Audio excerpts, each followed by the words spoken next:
주님의 말씀을 전하겠습니다.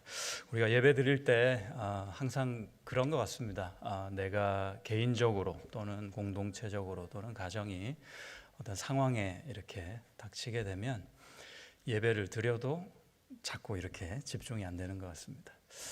하나님 한 분만 집중하는 그런 예배 되기를 원합니다. 우리 앞뒤 좌우에 계신 분에게 한번 선포하면 좋겠는데요. 오늘 이 시간 이 자리에 우리와 주님이 함께 하십니다. 이렇게 한번 격려해 주시기 바랍니다. 주님이 우리와 지금 함께 하십니다. 아멘입니다. 여러분 요즘 어떤 드라마를 즐겨보고 계십니까? 저는 최신 드라마보다는 조금 철 지난 드라마를 보곤 합니다. 그것도 좀 축약되고 편집된 버전의 영상을 가끔 봅니다. 드라마 한 편이 한 10편 정도가 넘는데 그걸 이제 1시간 내에 다 축약해가지고 편집해서 정리된 그런 영상이죠. 그런 분들 또 우리가 이미 익숙해진 그런 패턴이 아닌가 싶습니다. 그런데 아무리 축약되고 편집된 그런 영상이라도 구성은 제대로 갖추고 있어야 됩니다. 드라마니까 소설과 같이 발단, 전개, 위기, 절정, 결말, 나름대로 이런 구성은 제대로 갖추고 있어야 좋은 영상일 것입니다. 그런데 간혹 보면, 아주 자주 많은 경우에 그렇지 못한 것들도 상당히 많습니다. 한참 재미있게 보고 있을 때 예를 들어서 주인공이 절체절명의 위기 가운데 이제 막 반전이 일어나서 그 위기를 극복하려는 찰나에 영상이 그냥 끝나버리는 거예요. 그러면 얼마나 허탈하고 허무한지 모릅니다. 그리고 어김없이 그때 구독과 좋아요를 강요당하죠. 이런 경험 꽤 많으실 겁니다. 그래서 제가 오늘 꿀팁을 하나 드리고자 합니다. 여러분이 드라마를 검색하실 때 검색창에 원하는 드라마 제목과 함께 딱 4글자를 적어 넣으시면은 거의 실패가 없습니다. 어떤 4글자를 포함시켜야 하는 걸까요? 결말 포함 이렇게 같이 넣는 겁니다. 그러면은 영상 중에도 결말 포함 이렇게 되어 있는 영상이 축약돼 있더라도 이렇게 많이 검색이 됩니다. 결말 포함이라는 4글자 속에 주님의 은혜가 떠올라서 오늘 말씀에 빗대어 함께 배우고자 합니다. 그 첫 번째 교훈이 이렇습니다. 결말은 아무 때나 터지지는 않는다. 구성이 있잖아요, 그죠? 결말 자리에 결말이 터져야 좋은 드라마일 것입니다. 두 번째 교훈도 있습니다. 그럼에도 그 결말은 역설적으로 모든 과정마다 스며들어 있다. 2가지입니다. 결말이 아무 때나 터지진 않습니다. 그렇지만 모든 과정 순간순간마다 이 결말이 스며들어 있다 하는 겁니다. 오늘 본문에 등장하는 고넬료라는 인물을 소개합니다. 1절을 한번 여러분 읽어주시겠습니까? 1절입니다. 시작. 가이사랴에 고넬료라 하는 사람이 있으니 이달리아 부대라 하는 군대의 백부장이라. 가이사랴 하면은 가이사가 로마 황제의 이름이거든요. 가이사랴는 항구 도시 이름입니다. 뜻은 가이사의 성 이런 뜻입니다. 이달리아 부대, 거기에 주둔하고 있는 부대의 이름입니다. 이 이달리아가 나중에 나라 이름으로 바뀌잖아요. 이탈리아 이렇게 되는 겁니다. 고넬료는 그러니까 그 부대의 백부장입니다. 다시 말해서 자기 수하의 100명의 군사를 거느리고 있는 로마군 장교입니다. 2절을 보시죠. 그가 경건하여 온 지방과 더불어 하나님을 경외하며 백성을 많이 구제하고 하나님께 항상 기도하더니. 유대인 편에서 보면 분명 고넬료는 이방인입니다. 유대인이 아니니까요. 로마인이니까요. 그러면 이게 궁금해지는 거죠. 그가 여기서 신앙하고 있다 하는 그 하나님은 유대의 여호와 하나님일까요? 3절을 보십시오. 하루는 제9시쯤 되어 환상 중에 밝히 봄에 하나님의 사자가 들어와 이르되 고넬료야 하니, 여호와 하나님의 천사가 들어와서 그의 이름을 불러줬으니 그가 섬기던 하나님은 유대 여호와 하나님이 맞는 겁니다.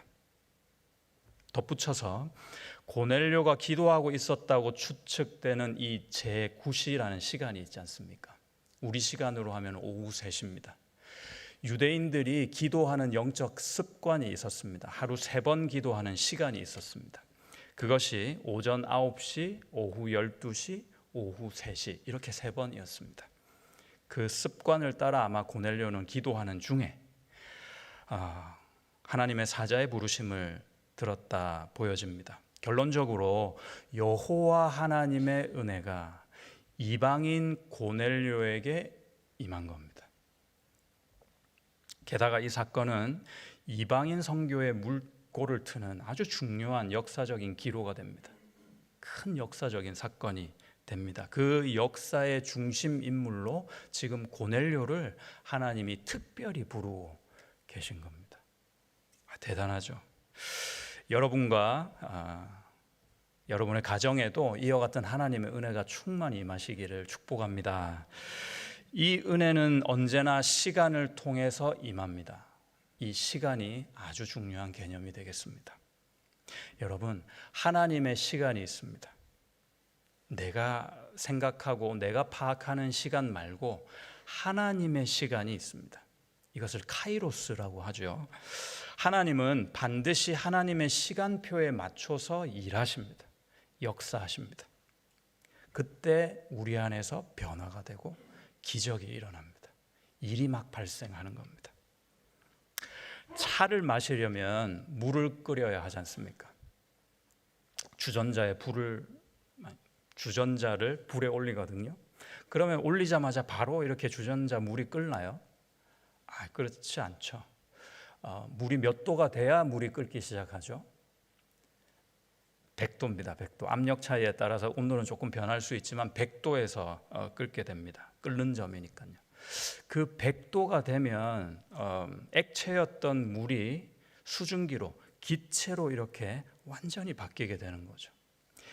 이걸 물리화학적으로는 임계점이라고 합니다. 크리티컬 포인트라고 합니다. 큰 지진이 일어나기 전에 전조 현상이 계속되거든요. 그런데 그 전조 현상의 정점이 되고 그 정점을 지나자마자 바로 그 지진이 발생하는 겁니다.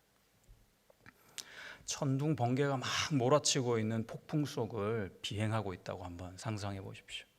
비행기 조종사가 기체가 막 흔들리는 가운데서 이 구름 너머로 비행 고도를 이렇게 쫙 올립니다. 그 폭풍을 벗어나기 위해서요. 그래서 고도의 어떤 정점을 딱 지나면 어떻게 되나요? 쫙 하면서 맑고 평온한 하늘이 펼쳐지는 겁니다. 이런 정점들이 크리티컬 포인트, 임계점입니다. 고넬료에게도 영적인 임계점, 다시 말해 하나님의 시간이 있었습니다. 여러분 3절을 한번 다시 참고하시면 그 정점이 발견되는데요. 하루는 제9시쯤 되어 환상 중에 밝히 봤다 그랬거든요. 고넬료의 영적 임계점이 바로 그 하루는 하루였던 겁니다. 하나님의 시간이 고넬료의 시간을 덮어버리는 그 순간입니다. 바로 그 하루지요. 하나님은 다른 많은 성경의 인물에게도 이렇게 역사하셨습니다. 패턴이 하나님이 유사합니다. 일관성이 있죠. 아람의 전쟁 영웅입니다. 나아만 장군을 여러분 잘 아실 겁니다. 아람의 칭송받는 장군이었지만 문둥병이 있었습니다. 그래서 이웃 나라인 이스라엘을 찾아가 가지고 엘리사를 만나죠. 엘리사가 그에게 요단강 물에 가 가지고 몸을 7번 씻으라 권유합니다. 마다하자 그가 같이 데리고 온 수하들, 종들의 권유로 그래 못 이긴 척하고 7번 그의 부스러진 몸을 담그게 됩니다. 한 번 담궜다가 나와요. 2번 담궜다가 나옵니다. 한 2번 정도 담그면은 조금이라도 이렇게 차도가 보이면 훨씬 할만했을 텐데 그의 몸은 아무런 변화가 없는 겁니다. 그래도 3번 담궜다가 나옵니다. 4번 담궜다가 나옵니다. 5번, 6번 담궜다가 나옵니다. 이제 1번 남았거든요. 그래도 아무런 변화가 없습니다. 그런데 마지막 7번째 담그고 나올 때 그의 몸이 깨끗하게 변화된 것을 보았습니다. 기왕에 시작한 거 마지막까지 에라 하고 7번째까지 담궈 본 겁니다. 임계점입니다. 마찬가지로 이스라엘 백성들이 여리고성을 무너뜨리려고 총 13바퀴를 돌아야 되잖아요. 하루에 1바퀴씩 마지막 7번째 날에 7번 돌아야 되니까. 그런데 1바퀴, 2바퀴, 12바퀴까지 어렵게 돌았거든요. 그런데 그 성은 아무런 변화가 없고 성 위에서 그 적군들이 조소의 소리만 들려오고 있었습니다. 13바퀴째 돌 때 그 거대한 난공불락의 성이 모래가 무너지듯이 부서져 내렸던 겁니다. 여러분, 예수님이 언제 오셨죠?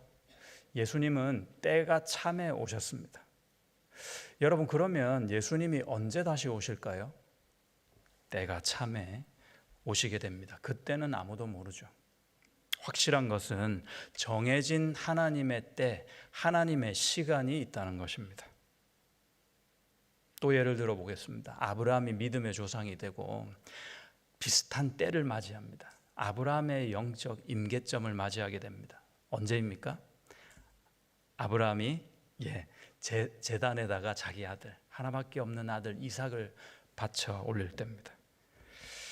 100세 낳은 귀한 아들인 걸 하나님이 모르고 이렇게 좀 무리한 부탁을 하셨을까요?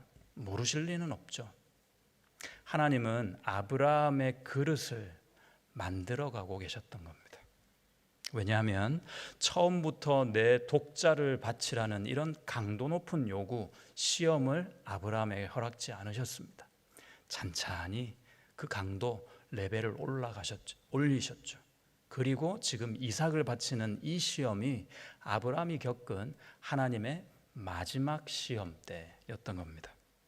그럴 만한 그릇이 되니까 감당할 시험으로 허락한 것입니다. 아브라함의 영적 임계점이 있었다는 것입니다. 그가 제단 위에 묶어둔 아들을 향해 도살용 칼을 치켜들었을 때 천사의 소리가 아주 급하게 들려옵니다. 창세기 22장 12절 보십시오. 천사가 이르되 그 아이에게 내 손을 대지 말라. 그에게 아무 일도 하지 말라. 내가 내 아들 내 독자까지도 내게 아끼지 아니하였으니. 함께 읽을까요? 이제야 내가 하나님을 경외하는 줄을 아노라. 이제야 그랬잖아. 이제야. 바로 그때가 하나님의 역사가 일어나는 포인트입니다. 사람마다 이 하나님의 시간표가 있습니다. 아브라함에게, 성경의 위인들에게 있었다 하는 것을 보여주시는 이유는 나에게도 그 하나님의 시간, 하나님의 때, 임계점들이 있다는 겁니다. 하나님은 때를 따라 모든 것을 아름답게 하신다 하셨습니다. 전도서 3장으로 말씀하시는데요, 범사에 기한이 있고 천하 만사가 다 때가 있다 하셨습니다. 날 때가 있고 죽을 때가 있고 울 때도 있고 웃을 때도 있다. 찾을 때가 있으면 잃을 때도 있는 것이다. 사랑할 때가 있고 미워할 때가 있더라. 전도서 3장 11절 여러분 같이 한번 읽어주시기 바랍니다. 하나님이 모든 것을 지으시되 때를 따라 아름답게 하셨고 또 사람들에게는 영원을 사모하는 마음을 주셨느니라. 그러나 하나님이 하시는 일에 시종을 사람으로 측량할 수 없게 하셨도다. 그러니까 이런 때를 맞이하고 이런 세상을 살아가고 이 하나님 안에서 우리가 신앙생활을 해나갈 때 우리가 할 일이 있는 겁니다. 하나님께 왜 이래요? 왜 그러셨어요? 왜 이런 일이 일어나요? 라고 물어서 답을 얻는 게 우리의 일이 아닙니다. 그 하나님을 믿어드리는 겁니다. 그 하나님을 신뢰하는 것이 우리가 할 일입니다, 여러분. 다 이유가 있으셨을 겁니다. 그리고 하나님의 때가 있다는 것을 기억해야 합니다. 반드시 그때에 아름답게 하실 것입니다. 따라서 지금 내가 감당하고 있는 그 어떠한 일도 하나님의 때가 오면 보란듯이 선하게 결말되어질 것임을 믿으실 수 있기를 축복합니다. 그 은혜는 항상 그리고 일상 속에 스며들어 있습니다. 이게 두 번째 포인트입니다. 그 은혜가 정해진 때에 터지긴 하지만 그 결말이 있지만 그 과정 가운데도 그 결말은 언제나 복선으로 스며들어 어떨 때는 숨어 있는 겁니다. 우리의 일상 속에 말이죠. 고넬료에게 그 특별한 하루 있지 않습니까? 그 하루 하나님의 시간이 어떻게 올 수 있게 되었을까요? 궁금하지 않으십니까? 어떻게 하면 그 하루가 올까? 그 하루가 오기 전에 그가 뭘 했나를 보면 답을 좀 얻을 수 있겠습니다. 그 하루가 오기 전날, 그 전날 고넬료는 무엇을 하고 있었을까? 그는 그의 일상을 살았습니다. 늘 하던 거 했다는 거예요. 특별하지 않았습니다. 이 거룩한 일상성이 너무나도 중요합니다. 2절을 한번 보시겠습니까? 잘 보시면 제가 강조해서 한번 읽어보겠습니다. 그가 경건하여 온 지방과 더불어 하나님을 경외하며 백성을 많이 구제하고, 이때 많이는 늘 구제했다는 거예요. 하나님께 항상 기도하더니. 한번 생각해 봤으면 좋겠습니다. 이방인 출신 정복군 장교로서 유대 하나님을 신앙하고 있었다. 그게 어떤 것이었을까요? 어땠을 것 같으십니까? 아무것도 약속되지 않은 그런 신앙을 하고 있는 겁니다. 아주 답답한 일 아니었을까 싶습니다. 왜냐하면 유대 선민 사상에 입각해서 보면 이방인들은 구원의 대상이 아닙니다. 오히려 지옥 불가마에 넣을 이쑤시개 뗄감도 못 되는 그런 존재였습니다. 희망이 없어요. 그래서인지 이방인 고넬료는 꾸준히 간절히 하나님께 기도하고 있었던 겁니다. 이게 일상이 되어버린 겁니다. 참 놀라운 일입니다. 저는 이것이 믿음의 단면 중 하나를 잘 보여주는 고넬료의 모습이라고 생각합니다. 하나님이 약속을 주시잖아요. 그러면 그 약속은 우리의 삶이나 우리의 어떤 가시적인 현상에서 증명이 되고 성취가 됩니다. 그래서 하나님이 약속을 주시고 성취가 되는 이 사이에는 간극이 있습니다. 믿음은 무엇이냐? 이 간극을 메우는 겁니다. 메꾸는 것이 믿음입니다. 그래서 참 믿음은 항상 인내, 참음이 필요합니다. 여러분은 기도하실 때 어느 정도 간절히 기도해야, 어느 정도 오랜 시간 기도해야 좀 응답을 받으시는 편이십니까? 웬만해도 응답이 없을 때, 그리고 또 여러분은 어떻게 하세요? 응답이 없으신가 보다 하고 그냥 포기해 버리십니까? 많은 사람들이 여기서 무너집니다. 실패합니다. 다니엘이 바벨론 포로였습니다. 끌려갔잖아요. 그렇죠? 어릴 때 여전히 하나님을 섬기겠다 다짐하고 창을 오히려 활짝 열고 여호와 하나님을 향해서 기도합니다. 목숨을 걸고 한 행동입니다. 자, 그러면 다니엘의 그 정성이 너무 갸륵해가지고 하나님이 야 대단하다 고맙다 그래가지고 다니엘을 위해서 조치를 바로 해주셨나요? 함정이 있을 줄 모르기 때문에 잘 생각하고 한번 속으로 답을 해보십시오. 하나님께서 다니엘을 위해서 그래서 천사를 파송합니다. 근데 그 파송된 천사가 공교롭게도 바사국 상공을 지나고 있었습니다. 페르시아 쪽이죠. 그런데 그 바사국 상공에서 그 바사국의 군주라고 표현된 영적인 존재가 그 천사를 막아섭니다. 힘겹게 싸웁니다. 결판이 잘 안 나요. 그래가지고 하늘에서 또 천사장, 계급이 조금 더 높은 미가엘 천사장이 급파됩니다. 그 천사를 돕죠. 그래서 풀려나가지고 천사가 결국 다니엘에게까지 도착하게 됩니다. 그런데 문제가 있습니다, 여러분. 21일 3주나 지체되어서 도착이 됩니다. 그렇다면 다니엘의 그 간구와 기도는 21일 뒤에 응답이 된 것일까요? 아까 서두에 말씀드렸습니다. 성취는 그때는 다를 수 있습니다.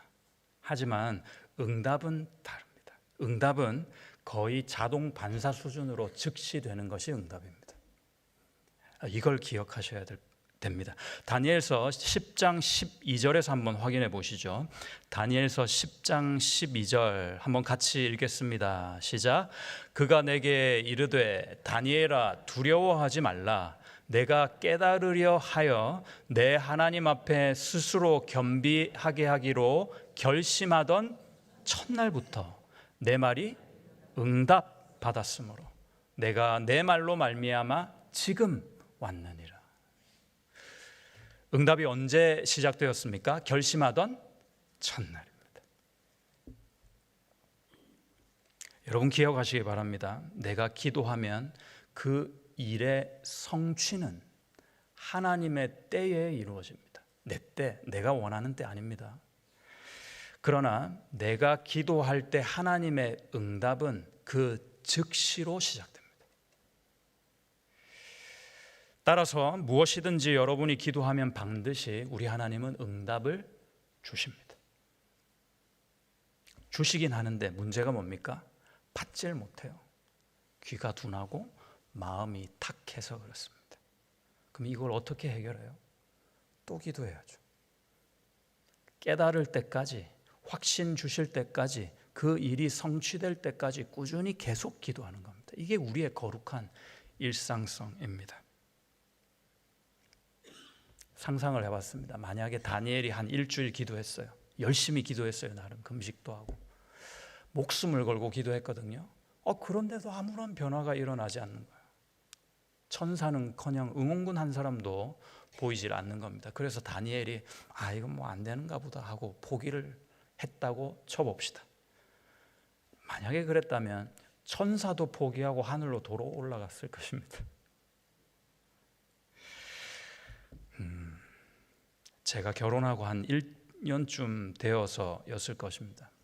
우리 부부가 생각할 때 아무래도 하나님이 저를 목회자로 부르시는 것 같다는 생각이 들었습니다. 그래서 아내와 21일 동안 한번 기도를 해보자 하고 이 다니엘 집중 기도를 처음으로 해봤습니다. 그런데요, 20일 동안 아무런 일이 응답 이런 거 일어나지 않았습니다. 매일매일 기도는 했지만 낙심도 아울러서 커져만 갔었습니다. 한 2주 되니까요, 제 마음에 이거 그만해야 되겠다 하는 마음이 들었습니다. 2주면요 여러분, 열심히 14일 집중적으로 기도한 거거든요. 마지막 날 하루 전 20일째 되는 날에 이렇게 끝나구나, 이제 체념이 아예 되더라고요. 이왕 시작했으니까 끝까지는 해보자 생각했습니다. 그런데요, 제가 놓친 게 있었습니다. 명색이 다니엘 21일 집중기도 아닙니까? 성경의 내용을 조금 이렇게 생각 없이 받아들였던 것 같습니다. 오늘 성경에서 보셨다시피 다니엘 기도는 21일의 마지막 날 천사가 와서 보여줬거든요.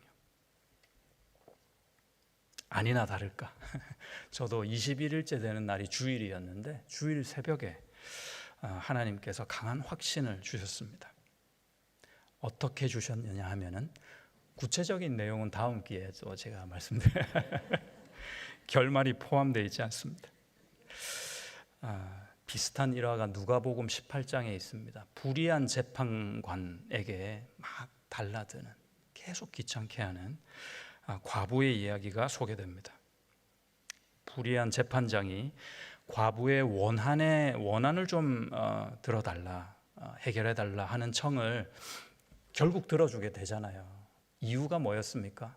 불의한 재판관이 그 청을 들어주는 이유는 귀찮아서입니다. 또 와가지고 또 기도, 또 막 해달라 그러고 밤낮 없이 올까봐 그게 너무 귀찮았던 겁니다. 그래서 그 과부의 청을 들어줍니다. 이 비유의 주제는 뭔가 하나님을 막 귀찮게 해라 이런 말이 아니라 서두에 나와 있습니다. 누가복음 18장 1절 보시면 기도할 거면 항상 기도하라는 겁니다. 더디게 느껴져도 절대 포기하거나 낙심하지 말아라 하는 교훈으로 주신 비유라 그랬습니다.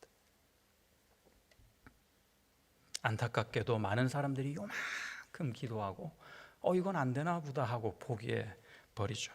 실패하는 겁니다. 하나님은 내 기도 안 들어준다 하면 낙심해 버립니다. 그런데 바로 알아야 합니다. 우리 하나님은 반드시 응답하시는 분이십니다. 이를 행하시는 여호와, 지어 성취하시는 여호와, 그의 이름을 여호와라 하는 이가 이와 같이 이르시도다. 너는 내게 부르짖으라. 내가 내게 응답하겠고 내가 알지 못하는 크고 비밀한 일을 내게 보이리라. 아멘이십니까? 여러분, 기도는 성취될 때까지 하는 것이 기도입니다. 확신이 올 때까지 하는 거예요. 그러니 조급해하지 마십시오. 당장, 빨리, 바로, 지금, 즉시 이런 거는요 다 내 시간이에요. 내 시간, 내 고집이란 말입니다. 믿음이 아닙니다. 하나님의 시간이 관건이라니까요. 하나님의 때가 있다는 말이죠. 그때가 한치의 오차 없이 나에게 다가오고 있음을 믿고 여러분 모두 인내하실 수 있기를 바랍니다. 낙심하지 말고 끝까지 기도해서 승리하는 하나님의 용사가 다 되시기를 축복합니다. 소설가 공지영 씨가 참 멋진 말을 했더라고요. 일상이 혁명보다 위대하다. 역사 속 많은 혁명가들이 끝이 좋은 경우가 상당히 드뭅니다. 왜냐하면 그들의 일상이 많이 무너져 있기 때문이라고 생각합니다. 그에 반해 오늘 우리 고넬료의 일상은 이런 단어들의 조합으로 이루어져 있더라고요. 경건, 경외, 구제, 기도. 그의 일상이었습니다. 이 정도면 은혜 못 받는 것이 이상할 정도이지요. 그러니까 하나님의 시간이 임하는 그의 특별한 하루, 그 하루가 있었지 않습니까? 그 하루의 전과 후가 평범하고 시시해 보이는 여러 오늘들, 그 일상들로 그 일상들을 딛고 찾아왔다는 겁니다. 이 거룩한 일상성을 우리가 귀히 여겨야겠습니다. 일상이 영성입니다, 여러분. 우리의 일상이 나의 영성입니다. 인생이 참 드라마 같지 않습니까? 지금 여러분의 인생은 어떤 모습을 하고 있습니까? 아무 일도 일어날 것 같지 않는 발단, 그런 분위기인가요? 또는 내 힘으로 감당하기 힘든 위기를 겪고 계시진 않습니까? 극적인 반전의 기로에 서 있는 것 같은 절정의 단계인지요? 아니면 하나님의 은혜를 깨닫고 인생을 헤아릴 수 있는 결말의 경지에 도달하셨습니까? 내 삶이 지금 어떤 모습이든 그 모든 삶의 순간순간에 하나님의 그 은혜, 그 결말이 스며들어 있음을 알고 계십니까? 어떤 결말일까요? 우리의 마지막 그 결말은 무엇일까요? 예수님을 믿고 구원을 받아 영생을 누리는 것, 그 이상 최고의 결말은 없습니다. 영생은 이 몸으로 영원히 산다는 그런 단순한 뜻이 아닙니다. 그건 진시황이 품었던 허황된 꿈에 불과합니다. 참다운 영생은 어떤 것일까? 하나님의 생명을 입은 새 몸으로 하나님과 예수님과 하나 되어서 영원을 산다는 그런 영생입니다. 사실 이거는요, 우리 이성으로는 상상하기가 사실 힘들어요. 이해가 안 되는 어떤 것입니다. 그래서 그게 얼마나 좋은지 우리가 이게 알 수가 없는 겁니다. 그래서 소망도 쉽게 되지 못하는 이유가 거기 있습니다. 개념 잡기가 상당히 어려운 겁니다. 그만큼 거대한 은혜가 우리를 기다리고 있다는 겁니다. 거대한 축복이 우리를 기다리고 있다는 겁니다. 그 위대한 일을 누가 하셨습니까? 예수님께서 하신 겁니다. 십자가에서 다 이루셨습니다. 내가 죄 지었거든요. 그런데 그 형벌을 예수님이 대신 받았어요. 그리고 누구든지 이 사실을 그럴 수 있겠다, 아멘 할 수 있겠다 하고 받아들이는 그 순간 누구든지 하나님이 준비한 이 구원, 천국, 영생을 선물로 주시겠다 하십니다. 여러분 한번 생각해 보십시오. 우리는 언제부터 그러면 그 영원한 생을 살 수 있을까요?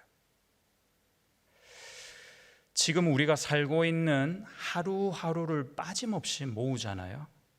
그러면 그것이 영원의 시간이 됩니다.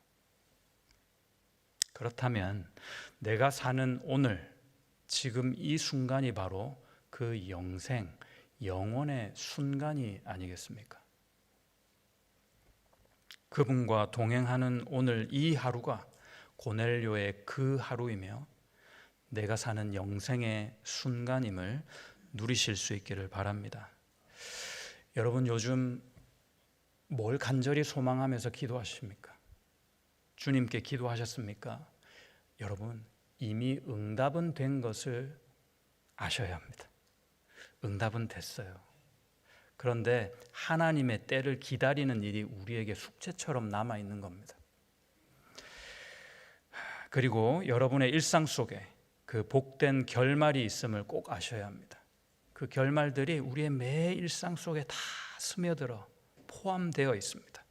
그것을 아시고 영원 같은 하루하루를 거룩하게 살아내실 수 있는 저와 여러분 되시기를 그 예수님의 이름으로 축복합니다. 기도하겠습니다. 하나님 감사합니다. 오늘 하루도 특별히 주셨는데 우리는 알지 못하고 지나칠 때가 많습니다. 하나님을 향해서 간절히 기도하는 그 하나님의 때를 사모하고 인내하며 믿음으로 기다리기 원합니다.